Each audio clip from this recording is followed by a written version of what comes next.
Hello दोस्तों, welcome to exam intro. दोस्तों, मैं आर के राजपूत के जितने भी ऑब्जेक्टिव क्वेश्चन है वो सारे क्वेश्चन का डिस्कशन कर रहा हूं। तो आज इस डिस्कशन के का सेकेंड लेक्चर है और जो टॉपिक है वो है करेंट इलेक्ट्रिसिटी। तो करेंट इलेक्ट्रिसिटी का आज पार्ट 2 है। पार्ट 1 में मैंने ऑलरेडी 60 क्वेश्चन कवर कर चुका हूं और आज उससे आगे जो 61 से जो रिमेनिंग क्वेश्चन है वो सारे के सारे क्वेश्चन का डिस्कशन आज मैं करने जा रहा हूँ। तो उसी सीरीज में ये दूसरा सीरीज है। तो पहला जो क्वेश्चन है आज का 61, the hot resistance of bulb filament is higher than its cold resistance because the temperature coefficient of the filament is.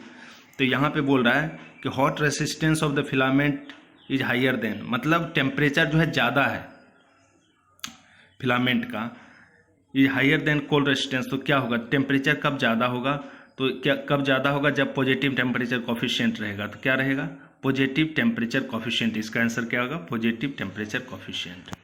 तो 1.61 का पॉजिटिव टेम्परेचर कोफिशिएंट, तो सी हो जाएगा। 1.62, heat in a conductor is produce on the passage of electric current due to resistance, क्योंकि हमेशा resistance क्या होता है, हीट को डिसिपेट करता है। ठीक है, तो हीट को मतलब पावर को डिसिपेट करता है एज ए हीट, तो इसलिए heat in a conductor is produced on the passage of electric current due to resistance. 63, the insulation on a current carrying conductor is provided to, पहला option है to prevent leakage of current, सही है। To prevent shock या both of above factor, तो इसमें क्या हो जाएगा, बोथ ऑफ द एबव हो जाएगा, क्योंकि इंसुलेशन का काम है क्या करना, पहले जो है लीकेज जो भी करंट होता है, प्रिवेंट द लीकेज करंट, उसके बाद प्रिवेंट शॉक। अगर मान के चलिए कोई भी ऑब्जेक्ट मेटेलिक ऑब्जेक्ट है, ठीक है, मेटेलिक ऑब्जेक्ट है, अगर वो एक दूसरे को टच करेगा तो क्या होगा, करंट एक दूसरे में चला जाएगा। तो उसको क्या करने के लिए, शॉकिंग को प्रिवेंट करने के लिए इंसुलेटिंग मटेरियल यूज करते हैं बिटवीन। नेक्स्ट 64 का है, the thickness of insulation provided on the conductor depends on. तो क्या चीज़ पे डिपेंड करता है, हमेशा जो थिकनेस ऑफ इंसुलेशन है वो डिपेंड करता है magnitude of the voltage on the conductor. ठीक है, याद रखिए इसको, हमेशा मैग्नीट्यूड पे ही डिपेंड करता है, किसका, magnitude of voltage on the conductor, current पे डिपेंड नहीं करता है। क्योंकि हम लोग जो थिकनेस ऑफ इंसुलेशन है, इंसुलेशन का फेल्योर जब हम पढ़ते हैं उस टॉपिक में, तो हम क्या पढ़ते हैं, स्विचिंग ओवर वोल्टेज। स्विचिंग मतलब एक वोल्टेज अप टू उस पॉइंट तक जहाँ पे वो क्या करेगा, वो ब्रेक डाउन हो जाएगा insulating material. Switching over voltage पर क्या होता है, ब्रेक डाउन हो जाता है इंसुलेटिंग मटेरियल। तो इसलिए वहाँ पे भी वोल्टेज की बात हुई थी, यहाँ पे भी क्या है, वोल्टेज की बात हुई। तो thickness of insulation provided on the conductor depends upon the magnitude of voltage on the conductor. 65 का है, which of the following quantity remains the same in all part of the series circuit. तो series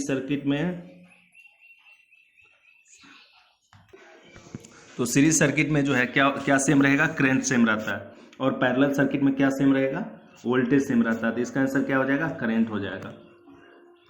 next देखते हैं 66 का है, in a circuit shown in the figure if the resistance of battery is 0। जो battery है ये जो यहाँ पे शो कर रहा है, ठीक है, इसका 0 है, and the resistance R is gradually increased, और इसको हम बढ़ा रहे हैं। तो वोल्टमीटर रीडिंग, अगर हम इसको 0 कर दें, ठीक है, इस रेजिस्टेंस को आप 0 कर दीजिए, तो 0 कर देंगे तो जो यहाँ पे जितना वोल्टेज है वही सेम वोल्टेज यहाँ पे आएगा। तो क्या होगा, सेम ही होगा ना, रिमेन सेम। अगर एग्जाम्पल के लिए आपको बता दें, जैसे मान के चलिए ये रेसिस्टेंस है, ठीक है, और ये रेसिस्टेंस को हम 0 कर दिया, मतलब शॉर्ट कर दिया, शॉर्ट करके यहाँ पे एक वोल्टमीटर लगा दिया, और दोनों क्या है, यहाँ बैटरी से कनेक्टेड है, सिंपल सी बात। तो यहाँ का जो वोल्टेज होगा, यहाँ का वोल्टेज वही सेम होगा यहाँ का, तो यही तो क्या होगा, रिमेन सेम होगा। अगर ये इसको ई मान लेते हैं, ठीक है, और ये आर, यहाँ का भी वोल्टेज सेम होगा, क्योंकि पैरेलल में क्या होता है, वोल्टेज सेम होता है, इसलिए इसका क्या होगा answer, remain same, remain same. Next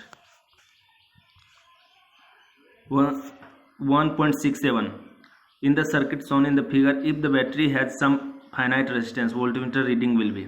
तो वहाँ पे अगर कुछ रेजिस्टेंस रहेगा, ठीक है, पहले क्या बोला कि रेजिस्टेंस को 0 कर दिए, अब बोल रहा है कि कुछ रेजिस्टेंस वहाँ पे रहेगा, तो क्या होगा, तो ड्यू टू रेजिस्टेंस के कारण भी कुछ ड्रॉप होगा, वोल्टेज ड्रॉप, वो वोल्टेज अब प्लस जो वी वोल्ट के कारण जो ड्रॉप हो रहा है, ठीक है। तो वी प्लस जो रेजिस्टेंस के कारण ड्रॉप होगा, जो फाइनाइट रेजिस्टेंस है, तो क्या होगा, वोल्टेज इंक्रीज कर जाएगा। तो इसका आंसर क्या हो जाएगा, इंक्रीज।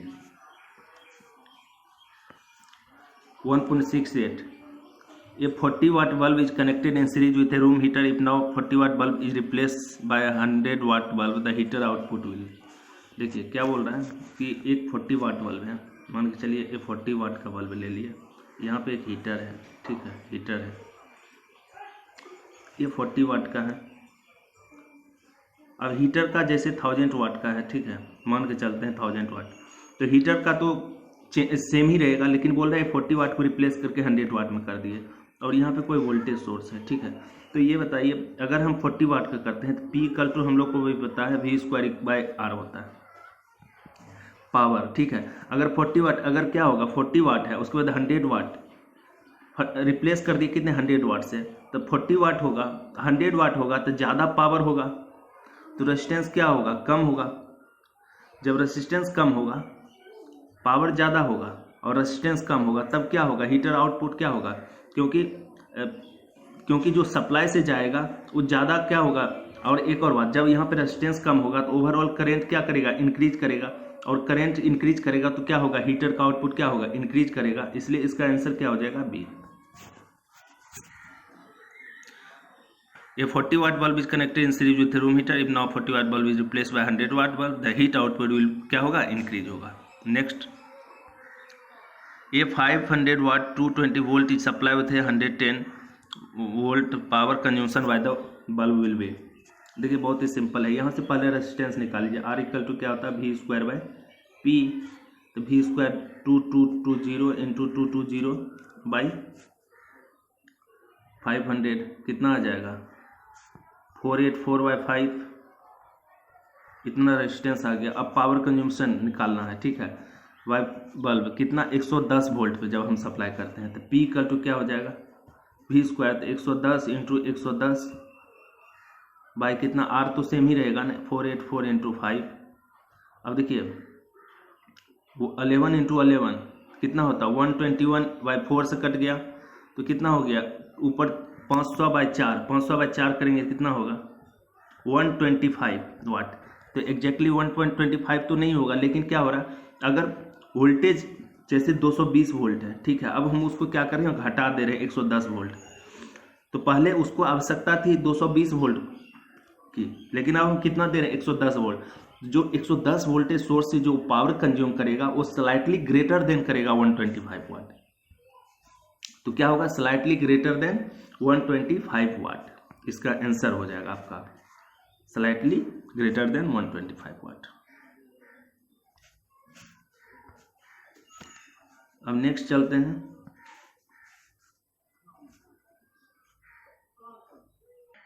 सेवेंटी का, in electric kettle water boil in 10 minutes, it is required to boil the water in 15 minute using same supply mains. पहला ऑप्शन बोल रहा है length of the heating element should be decrease, length of the heating element should be increase, length of the heating element has no effect on heating if water. तो क्या होगा, यहाँ पे बोल रहा है इलेक्ट्रिक केटल, तो यहाँ पे देखिए बहुत ही सिंपल क्वेश्चन है। यहाँ पे बोल रहा है कि पहले जो है इलेक्ट्रिक केटल वाटर को बॉयल करता था 10 मिनट में, अब जो है उसको हमको 15 मिनट में करना है। तो क्या होगा, मतलब पहले 10 मिनट में ही होता था, अब 15 मिनट में ज़्यादा टाइम लग रहा है। तो इसका मतलब क्या है कि रेजिस्टेंस, सिंपल सी बात है, रेजिस्टेंस क्या है, कम हो रहा है, ठीक है। तो रेजिस्टेंस कम हो रहा है, क्योंकि रेजिस्टेंस कम होगा तो इसलिए क्या होगा, पावर जो है कम कंज्यूम करेगा। पावर ज़्यादा कंज्यूम करेगा तो इसका मतलब ज़्यादा हीटिंग देगा, ज़्यादा हीटिंग देगा तो इसका मतलब है कि बहुत कम टाइम लगेगा। अगर कम पावर लेगा तो इसका मतलब है कि कम हीटिंग देगा, तो यहाँ पे 15 मिनट टाइम लगेगा। तो सिंपल सी बात है, कम हीटिंग कब देगा, जब रेजिस्टेंस का वैल्यू क्या हो। देखिए आपको यहाँ पे इसको बनाने के लिए क्या बोले, P इक्वल टू हमको पता है V²/R होता है, ठीक है। पहले 10 मिनट में होता था, ठीक है, तो टाइम कम लगता था। अब क्या है, 15 मिनट लग रहा है, तो क्या हो गया, लेंथ, और एक और resistance of the wire is directly proportional to length होता है, ठीक है। तो हमको क्या रेजिस्टेंस कम लेना है, रेजिस्टेंस कम लेना है, तो इसका मतलब लेंथ को भी तो कम करना पड़ेगा। तो length of the heating element should be decreases. 1.71 an electric filament bulb can be work from. तो क्या चीज़ से काम करता है? सारा चीज़, DC supply, AC supply and battery supply, all.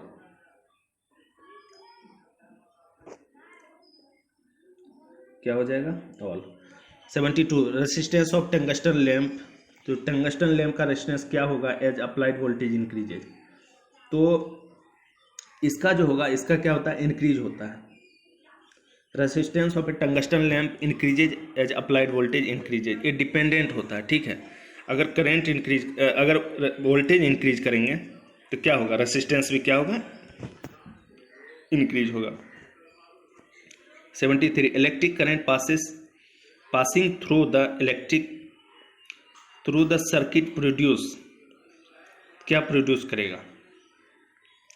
तो ये सारा का सारा मैग्नेटिक इफेक्ट भी करेगा, ल्यूमिनियस इफेक्ट भी करेगा, थर्मल हीट तो करता है, ये chemical effect and all of the above.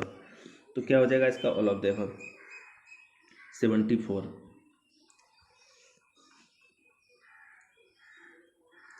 The resistance of a material always decrease if.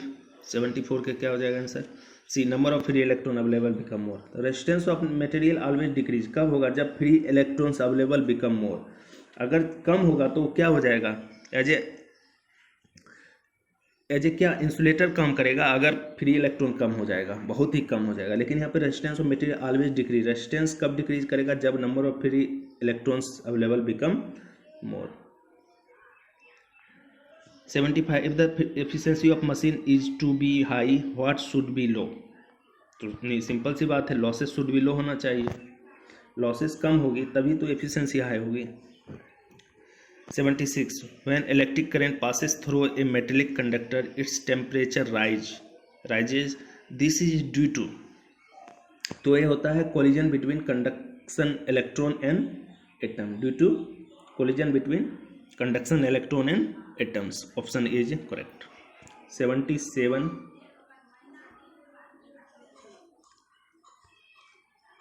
देखिए, two bulb of 500 watt and 200 watt rated at 250 volt will have resistance of. देखिए सबका resistance 500 वाट के कारण कितना रेजिस्टेंस होगा? तो आर इक्वल टू क्या होता है? V square by P. तो पहला R1 equal to V square by P1। तो P1 दिया हुआ है 250 गुना 250 बाई कितना हो गया? 500। तो पहला का 125 आ गया, ठीक है, ओम।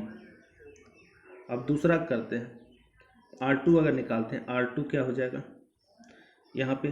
फिर 250 इंटू 250, तो 250 इंटू 250 बाई कितना हो गया? 200। तो एक 0 0 ख़त्म, 0 0 ख़त्म हो गया, तो कितना हो गया ये? 625/2। अब देखिए 625/2 हो गया, तो क्या दोनों का रेशियो हमको निकालना है। तो दोनों का रेशियो निकालना है तो क्या करेंगे? दोनों का रेशियो निकालना है R1/R2। तो 125 बाई इसका कितना आ गया? 25 इंटू 25 625 और ऊपर क्या चला जाएगा? 2। एक कट जाएगा 5 से, तो 2:5 क्या आ जाएगा? इसका आंसर आ जाएगा 1.77 का 2:5 इसका आंसर आएगा। एक glass rod when rubbed with A silk cloth is charged because. ठीक है, देखिए इसमें बोल रहा है कि एक glass rod when rubbed with A silk cloth it's charge because. तो ये क्या होगा? जब हम सिल्क क्लॉथ से उस ग्लास रॉड पे रब करेंगे तो क्या होगा? उसमें जो चार्जेज होगा, इलेक्ट्रॉन होगा, वो क्या करेगा? उस सिल्क क्लॉथ को दे देगा। तो it's gives away electrons to the silk cloth. 79 whether circuit may be AC or DC1 following is the most effective in reducing the magnitude of the current। तो ये बहुत ही इंपॉर्टेंट क्वेश्चन है। इसका जो आंसर होगा ये क्या होगा? रजिस्टर हमेशा क्या करता है? रजिस्टर हमेशा क्या करता है? फ्लो ऑफ करंट को रेसिस्ट करता है। 1.80 it's become more difficult to remove. क्या बोल रहा है? पहला option any electron from the orbit, first electron from the orbit, second electron from the orbit, third electron from the orbit. तो क्या होगा इसका? हमेशा क्या होता है? Third electron from the orbit. third electron from the orbit. It is become more difficult to remove third electron from the orbit. मतलब third electron जो ऑर्बिट में अवेलेबल है उसको रिमूव करने में बहुत ज़्यादा डिफिकल्टी होती है. 81. When one leg of parallel circuit is open, out of the total current will be. तो यहाँ पे क्या होगा, अगर मान के चलिए कोई पैरेलल सर्किट है, उसमें से जैसे पैरेलल सर्किट है तो उसमें बोल रहा है वन लेग इज ओपन. इसको अगर हम ओपन कर दिए, ये हटा दिए, ठीक है, तो क्या होगा, टोटल करंट क्या होगा. तो टोटल करंट क्या होगा, तो इसका मतलब है अब जो है रेसिस्टेंस क्या होगा. पहले ज़्यादा पैरेलल सर्किट था, ज़्यादा ब्रांचेस था तो रेसिस्टेंस कम था. अब रेसिस्टेंस क्या हो रहा है, ज़्यादा हो रहा है. जब रेसिस्टेंस ज़्यादा होगा तो करंट क्या होगा, करंट ऑब्वियसली घटेगा, तो क्या हो जाएगा, डिक्रीज हो जाएगा. तो इसका answer C. When one leg of parallel circuit open out the total current will decrease. 82. In a lamp load, when more than one lamp are switched on, the total resistance of the load. तो क्या होगा, decrease. बोल रहा है in a lamp load when more than one lamp are switched on the total resistance of the load क्या हो जाएगा, decreases. 83. Two lamp 100 watt and 40 watt are connected in series across 230 volt alternating. Which of the following statement is correct. देखिए जब series में रहता है तो क्या होता है, जो कम वाटेज का रहता है वो क्या होगा, ज़्यादा ग्लो करेगा.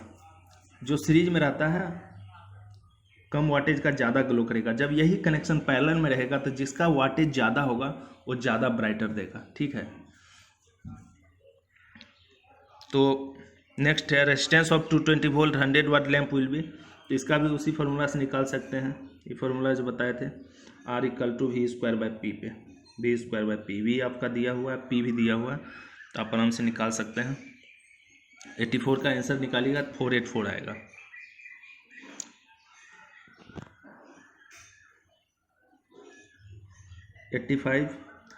In the case of direct current क्या होगा. In the case of direct current magnitude and direction of current remains constant. Magnitude and direction of current change with time. तो इसमें हमेशा क्या होता है, डायरेक्ट डीसी करंट जो होता है, magnitude and direction of current क्या होगा, हमेशा कांस्टेंट रहेगा. तो रिमेन कांस्टेंट, क्योंकि डीसी जो हम लोग लेते हैं, डीसी कैसे लेते हैं, ये डीसी हो गया, इसका देखिए डायरेक्शन क्या है, कांस्टेंट है, मैग्नीट्यूड भी क्या है, कांस्टेंट है. तो ये हो गया आपका magnitude and direction of current remain constant. 86. When an electric current passes through a bucket full of water, a lot of bubbling is observed. Thus, this suggests that the type of supply is. तो क्या होगा, कैसा supply होगा, तो DC supply होगा. DC supply होगा. When an electric current, जब एक bucket of full of water से अगर हम क्या करते हैं, इलेक्ट्रिक करंट को पास करते हैं, तो अगर लॉट ऑफ बबलिंग होगा तो इसे हम ऑब्जर्व कर सकते हैं कैसा है, वो डीसी सप्लाई है. क्योंकि डीसी सप्लाई जो होता है, वो डीसी सप्लाई जो होता है उसका क्या होता है, कांस्टेंट. मैग्नीट्यूड एंड डायरेक्शन भी क्या होता है, कांस्टेंट. तो इसलिए इसका आंसर क्या हो जाएगा, D. 87. The resistance of carbon filament lamp, यहाँ पे फिल इन द ब्लैंक्स है, as the applied voltage increase. तो वहाँ पे सिर्फ टंगस्टन में क्या है, टंगस्टन फिलामेंट लैम्प में अगर वहाँ पे वोल्टेज इंक्रीज करते थे तो रेजिस्टेंस इंक्रीज होता था. लेकिन यहाँ पे अगर वोल्टेज इंक्रीज कर रहे हैं तो रेजिस्टेंस क्या होगा, डिक्रीज होगा. बहुत ही अच्छा क्वेश्चन है. सिर्फ टंगस्टन के केस में आपको याद रखना है कि टंगस्टन जो है क्या है, पॉजिटिव टेम्परेचर कोफिशिएंट है.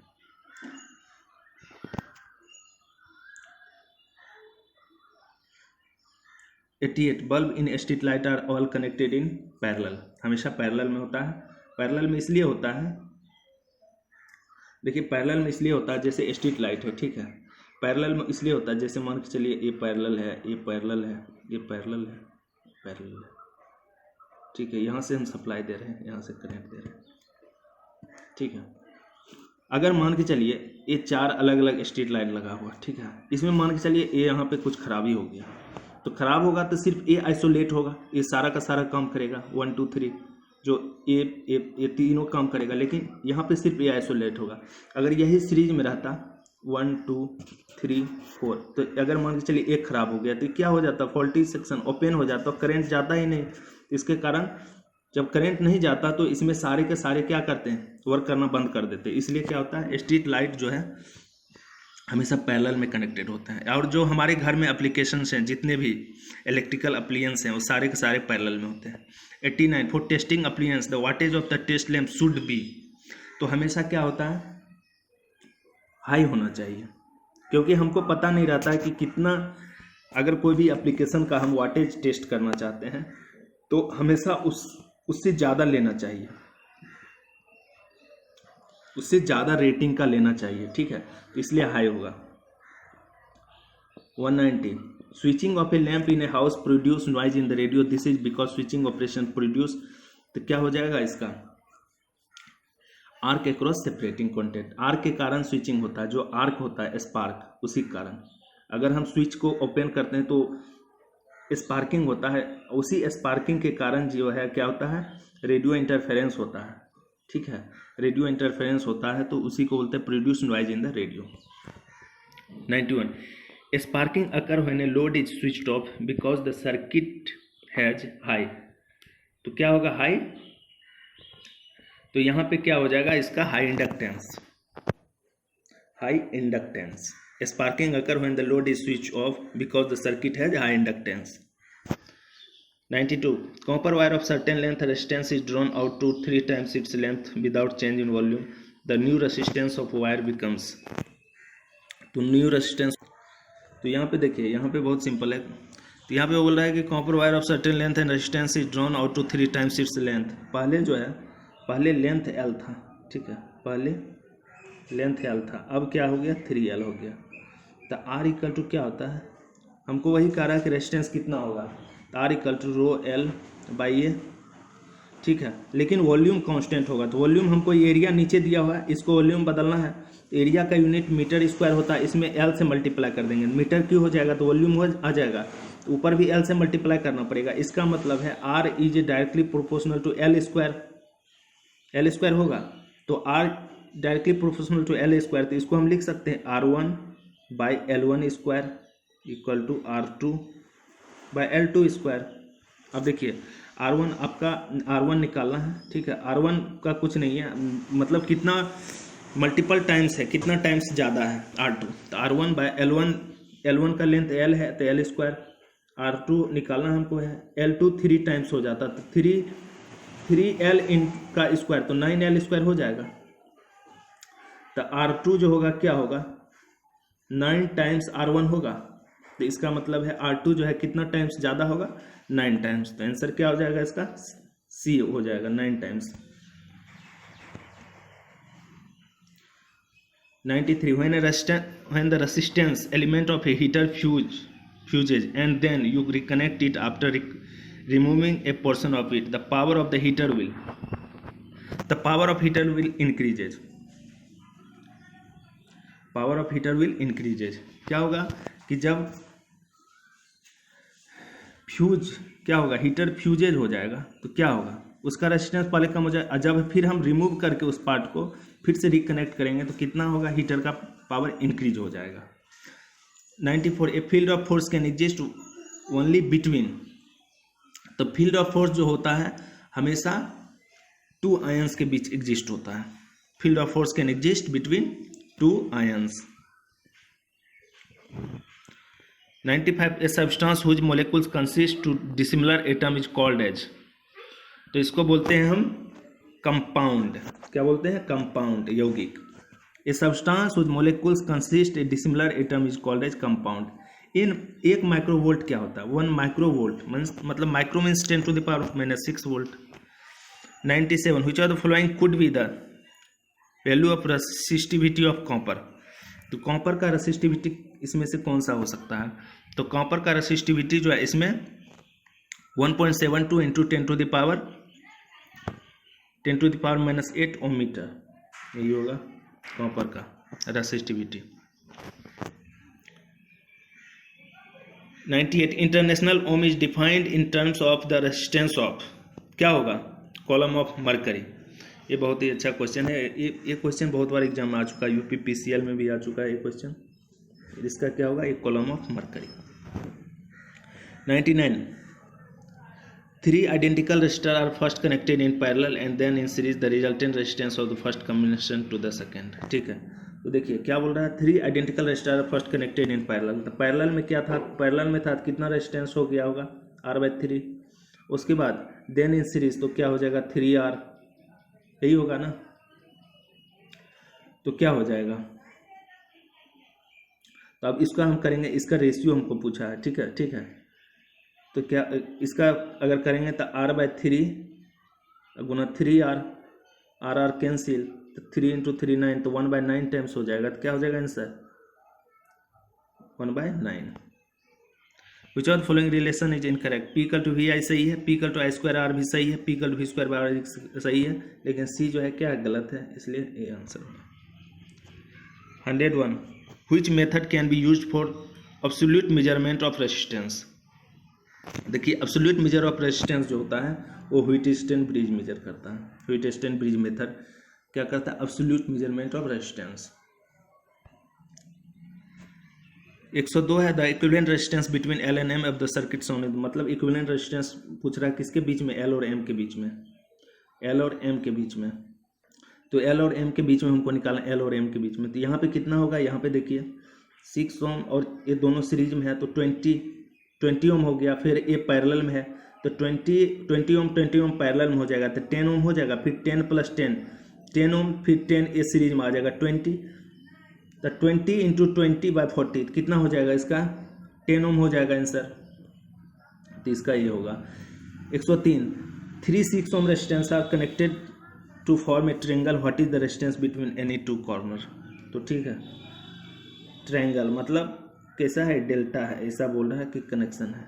ठीक है, मान के चलिए इसको A मान लिए, इसको B मान लिए, इसको C मान लिए, और ये 6 ओम है, ये 6 ओम है, ये 6 ओम है, और किसी दो के बीच बोल रहा है, किसी दो कॉर्नर के बीच का इक्विवेलेंट रेजिस्टेंस हमको निकालना। मान के चलिए इसके क्रॉस में हमको निकालना है। ठीक है, R, तो क्या आएगा, देखिए अगर इसके क्रॉस में निकालना है तो ये दोनों सीरीज में आ जाएगा, 6 × 6 + 6 12, और ये पैरेलल में आ जाएगा तो 12 × 6 बाई कितना हो जाएगा 18, तो कितना हो जाएगा 6, 3 से कट जाएगा 4, तो कितना इक्विवेलेंट रेजिस्टेंस आएगा 4 ओम। तो आंसर क्या हो जाएगा इसका 4 ohm. 104 ohm's law is not applicable to, ohm's law किसके लिए एप्लीकेबल नहीं है, तो ओम्स लॉ जो है सेमीकंडक्टर के लिए एप्लीकेबल नहीं है, क्योंकि सेमीकंडक्टर क्या है, नॉन लीनियर डिवाइस है। डीसी सर्किट के लिए एप्लीकेबल है, स्मॉल रेजिस्टर के लिए और हाई करंट के लिए। 105 specific resistance of substance is measured. ठीक है, तो इसका जो होगा क्या होगा, यूनिट ओम मीटर, क्या होगा ओम मीटर। देखिए स्पेसिफिक रेजिस्टेंस पूछ रहा है तो R = पता है, R = क्या था, ρL/A, तो हमको यही रो निकालना है, तो रो का यूनिट निकालना है, तो R का क्या होता है ओम, और यहाँ पे एरिया है तो एरिया का यूनिट मीटर स्क्वायर, अब बाई लेंथ हो जाएगा, लेंथ का मीटर, तो मीटर स्क्वायर यहाँ 2 मीटर है तो मीटर एक खत्म हो जाएगा तो ओम मीटर, तो यही तो यूनिट है यहाँ पे, तो क्या हो जाएगा इसका answer C। 106 2 copper conductor have equal length, the cross sectional area of one conductor is 4 times that of the other. If the conductor having a smaller cross sectional area has a resistance of 40 ohm, the resistance of the other conductor will be, तो इसका हमको resistance of other conductor हमको निकालना है। ठीक है, तो यहाँ पे सारा डाटा दिया हुआ है। 2 copper conductor have equal length. ठीक है, मान के चलिए 2 कंडक्टर है, ए और बी मान लेते हैं। ठीक है, ए कंडक्टर और बी कंडक्टर हम मान लेते हैं, इसका इक्वल लेंथ है तो इसका भी लेंथ है, इसका भी L. The cross sectional area of the one conductor is 4 times the other. पहला का जो है 4 टाइम्स है अदर इसका एरिया, तो इसका अगर एरिया हम ए मानते हैं तो इसका एरिया क्या हो जाएगा 4A। ठीक है, उसके बाद if the conductor having a smaller cross sectional area, जिसका एरिया कम होगा उसका जो रेजिस्टेंस है वो 40 ओम है, तो इसका 40 ओम है। हमको निकालना है इसका कितना होगा रेजिस्टेंस RA का। ठीक है, बहुत ही सिंपल फॉर्मूला है, उसी पे बन जाएगा आपका। देखिए R = ρL/A। ठीक है, ρL/A, इस फॉर्मूला से ये सारे के सारे डाटा, तो यहाँ पे क्या होगा, तो हम पहले रो का वैल्यू निकालेंगे, तो ρ = क्या निकलेगा RA/L। RA/L, R आपको पता है, पहले के लिए R आपको पता है। ठीक है, RA तो यहाँ पे देखिए, क्योंकि आर किसका पता है, हमको इसका पता है, तो पहले इससे हम निकालेंगे रो का वैल्यू। तो आर 40 है, तो 40 इंटू एरिया कितना है, एरिया ए है बाई एल, लेंथ सेम ही है दोनों, तो एल हो जाएगा, तो रो का निकल गया। अब इसके लिए हमको निकालना है, तो आर इक्वल टू रो कितना हो गया, तो रो के जगह पे रख देंगे 40 इंटू एल बाई ए, ठीक है, इंटू, तो कितना हो जाएगा, इंटू ए है, ऊपर ए है by L, into L by area कितना 4 टाइम्स ए, तो सारा ए कैंसिल हो जाएगा, तो 4 इंटू 10, तो कितना आ जाएगा आंसर, इसका जो आंसर आएगा कितना आएगा, 10 ओम आएगा। इसका आंसर क्या होगा, 10 ओम। 107 का, a nichrome wire use heater coil has a resistance of 2 ohm per meter for the heater of 1 kilowatt इतना, the length of the wire is, तो कितना हो रहा है, देखिए लेंथ ऑफ द वायर हमको निकालना है, 1 मीटर में 2 ओम होता है, तो कितना मीटर का वायर है, तो इसका पहले हम रेजिस्टेंस निकालेंगे, आर इक्वल टू क्या होगा, 200 गुना 200 बट्टे कितना, 1 किलोवाट को 1000 वाट लिख सकते हैं, ये 5 से कट जाएगा, तो कितना होगा 40, मतलब 40 ओम रेजिस्टेंस हो गया। तो 40 ओम, 2 ओम पे 1 मीटर, तो 40 ओम पे कितना हो जाएगा 20 मीटर, तो इसका आंसर क्या हो जाएगा, देखिए 2 ओम पे 1 मीटर यूज हो रहा है, ठीक है, तो यहाँ पे क्या होगा, तो यहाँ पे एक और बात, इसको हम क्या कर रहे हैं, लेंथ ऑफ द वायर निकाल रहे हैं, तो हमको पता है कि वॉल्यूम जो होगा वायर का वो हमेशा कांस्टेंट होगा, तो इसको निकालने के लिए यहाँ से आपका रेजिस्टेंस आ गया 40 रेजिस्टेंस आ गया, तो 40 आ गया, कितना रेजिस्टेंस आ गया, तो इसको 40 लिख लीजिए, 40 ओम, तो हमको पता है 2 ओम पर मीटर, ठीक है, लेकिन 1 मीटर में कितना हो रहा है, 2 ओम हो रहा है, तो लेकिन यहाँ पे जो है, क्योंकि इस क्वेश्चन में हमको बोल रहा है लेंथ ऑफ द वायर निकालने के लिए, तो लेकिन यहाँ पे जो है वॉल्यूम जो होगा क्या होगा, वायर का, केबल का, वो कांस्टेंट रहना चाहिए, तो इसको ऐसे करना है, R equal to rho L by A गुना वही जिस तरह बताए थे एल इंटू एल, तो ये कांस्टेंट हो गया, R is directly proportional to L square, तो इस पे जब बनाइएगा तो कितना आ जाएगा, इस पे सॉल्यूशन करने के बाद इसका जो आंसर आ जाएगा, उसका आंसर आएगा 80 मीटर, तो 80 मीटर इसका आंसर होगा।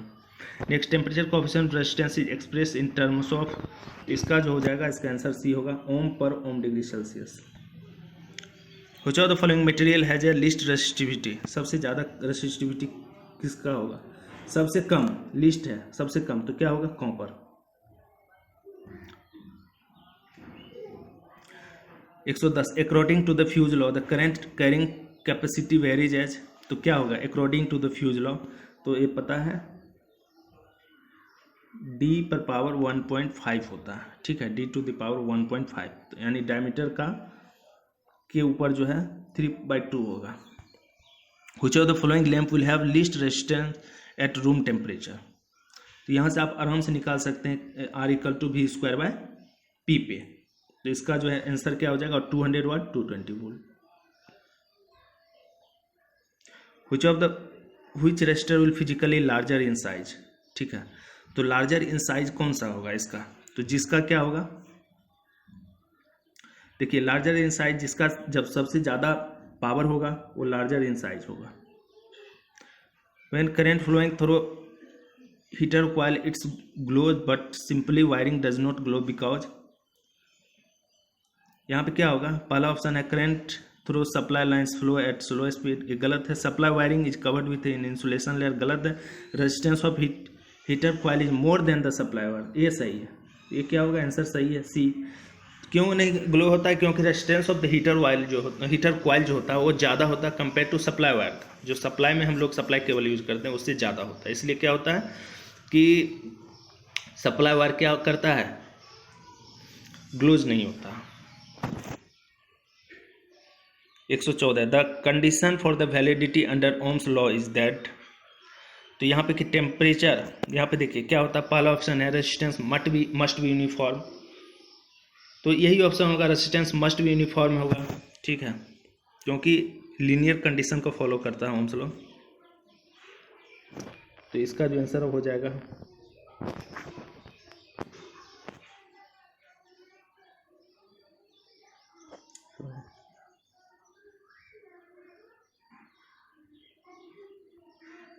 क्या हो जाएगा इसका, resistance must be uniform, resistance must be uniform. 115 का which of the following statement is correct. तो इसमें बोल रहा है the a semiconductor is a material whose conductivity is same as between the conductor and insulator. तो इसका क्या होगा, यही आंसर होगा पहला ऑप्शन, क्योंकि सेमीकंडक्टर है, ठीक है। तो क्या होता है यहाँ पे, ये होगा वैलेंस बैंड, ठीक है, ये कंडक्शन बैंड हो गया और ये वैलेंस बैंड हो गया, और ये जो है इसको बोलते हैं फॉरबिडन गैप, फॉरबिडन गैप, ठीक है। इसलिए बोले semiconductor is a material whose conductivity is same as between the conductor and insulator. तो ये इंसुलेटर है, ये कंडक्टर है, और बीच में semiconductor.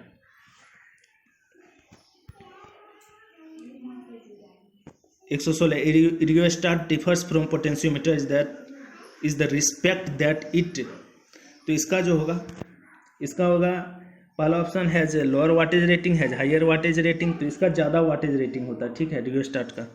117 the weight of a aluminium conductor as compare to copper conductor of identical cross section for the same electrical resistance. तो हमेशा जो होता है इसका 50% होगा, क्या होगा 50%। एल्युमिनियम कंडक्टर का जो वेट होगा वो 50% होगा कंपेयर टू कॉपर। कॉपर ज़्यादा हैवी होता है compare to aluminium. 118 an open resistor when check with an ohmmeter reads. तो सिंपल सी बात है, ओपन होगा तो इनफाइनाइट होगा। 119 these are the material having electrical conductivity much less than the most of the metal but much greater than that of typical instrument. तो इसका answer हो जाएगा semiconductor. 120 all good conductor have high, good conductor have high क्या conductance, conductance should be high होना चाहिए, reluctance should be very very low, resistance भी क्या होना चाहिए, बहुत ही कम होना चाहिए, थर्मल कंडक्टिविटी भी कम होना चाहिए। तो इसका आंसर क्या हो जाएगा, ये। Voltage dependent resistor are usually made of. तो ये जो होता है नाइक्रोम का, voltage dependent resistor are usually made of from nichrome. 122 voltage dependent resistor are used पहला for inductive circuit to suppress surge as heating element as current stabilizer. तो voltage dependent resistor जो है वो सर्ज को suppress करने के लिए, ठीक है, कम करने के लिए यूज किया जाता है। 123 the ratio of mass of proton to the electron is nearly. तो क्या होगा इसका, इसका जो आंसर होगा 1, देखिए 1840 टाइम होता है mass of proton compare to mass of electron. क्या होगा 1840। तो यहाँ पे 2 1840 है, तो इसका 1 बाय गलती हो गया, 1 बाय 1840 हो गया, इसलिए 1840 होगा। देखिए मास ऑफ प्रोटॉन कितना होता है, मास ऑफ प्रोटॉन -27 kg, ठीक है, और उसका -30 कितना होता है, उसका 10⁻31 kg होता है। तो उससे आप कीजिएगा तो इसका 1840 आएगा, 9.1।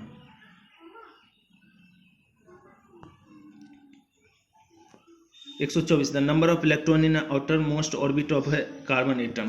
कार्बन क्या है, सेमीकंडक्टर है, तो कार्बन एटम में कितना नंबर ऑफ इलेक्ट्रॉन रहेगा आउटर ऑर्बिट में। तो सेमीकंडक्टर जितने भी हैं उसमें 4 रहते हैं। सेमीकंडक्टर जितने में, जैसे कार्बन हो गया, सिलिकॉन हो गया, जर्मेनियम हो गया, तो सारे के सारे ऑर्बिट में 4 इलेक्ट्रॉन रहते हैं आउटर ऑर्बिट में।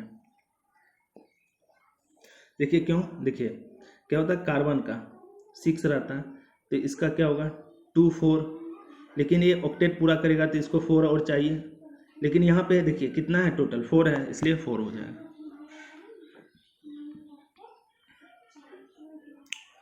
125 with 3 resistance connected in parallel, if each dissipate 20 watt, then total power supply by the voltage source कितना हो जाएगा इसका? तो क्या होगा, power additive in nature, either series हो या पैरेलल हो, तो कितना हो जाएगा 20 × 3 + 60, क्योंकि 3 अलग रेजिस्टेंस है तो इसका कितना होगा 60 वाट। 126 3 conductance in parallel having G1 G2 and G3, the total conductance will be. तो कंडक्टेंस जब पैरेलल में होगा कंडक्टेंस तो वो सारा एडिटिव इन नेचर होता है। जैसे रेजिस्टेंस सीरीज में क्या होता है, ऐड होता है, उसी तरह कंडक्टेंस पैरेलल में ऐड होता है।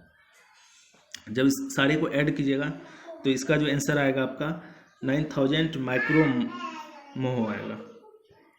ये थर्मिस्टर है, थर्मिस्टर जो होता है वो नेगेटिव टेम्परेचर कोफिशिएंट होता है। 128 यहाँ पे पूछ रहा है, if I, R and T are the current resistance time respectively, then according to Joule's law heat produced will be I² RT। Nichrome wire is a alloy of, nichrome wire जो है alloy है किसका, nickel और aluminium का। Nichrome से पता चल रहा है निकेल और क्रोमियम, निकेल और chromium. 130 when a voltage of 1 voltage apply एक circuit allow 1 micro ampere current to flow it's conductance. तो रेसिस्टेंस पहले निकालेंगे, चाहे कंडक्टेंस जी का तो क्या हो जाएगा I/B, इसी फार्मूला पे हम निकालेंगे, इस पे पुट करेंगे तो इसका जो आंसर क्या आ जाएगा, इसका आंसर आएगा 1 माइक्रो मोह। 131 विच of the following can have negative temperature coefficient. तो नेगेटिव टेम्परेचर कोफिशिएंट इसका क्या किसका होगा, तो नेगेटिव टेम्परेचर कोफिशिएंट पहला ऑप्शन है कंपाउंड ऑफ सिल्वर। सिल्वर जो होगा, सिल्वर का नेगेटिव तो होगा नहीं। लिक्विड मेटल फिशन होगा, मेटल होगा तो क्या इलेक्ट्रोलाइट होगा। इलेक्ट्रोलाइट क्या है, एज ए इंसुलेटर काम करता है, तो क्या हो गया इंसुलेटर का नेगेटिव टेम्परेचर कोफिशिएंट रहता है तो इलेक्ट्रोलाइट। 132 कंडक्टेंस का यूनिट हो गया मोह, तो रेजिस्टेंस का क्या हो जाएगा ओम, कैपेसिटेंस का हेनरी, कैपेसिटेंस का फैराड होता है आपको पता है, इंडक्टेंस का हेनरी होता है, ल्यूमन का देखिए ल्यूमन का क्या हो जाएगा, ल्यूमन का स्टेरेडियन, ये भी गलत है तो क्या होगा रेसिस्टेंस का क्या हो जाएगा ओम, तो पहला ऑप्शन सही है। 1 angstrom is equal to 10⁻⁻10 meter. So आज मैंने टोटल 73 क्वेश्चन का डिस्कशन किया हूँ। अगर आप लोग को मेरे लेक्चर में कुछ भी डाउट होता है तो आप कमेंट सेक्शन में मुझे कमेंट कर सकते हैं, पूछ सकते हैं, और आगे के जो भी टॉपिक हैं वो सारे के सारे टॉपिक को मैं एक एक करके सारा अपलोड करूंगा। उसमें कुछ टाइम लगेगा लेकिन वो सारे के सारे क्वेश्चन का अपलोड करूंगा मैं। Thanks for watching my YouTube channel, please like and subscribe my YouTube channel. Thank you.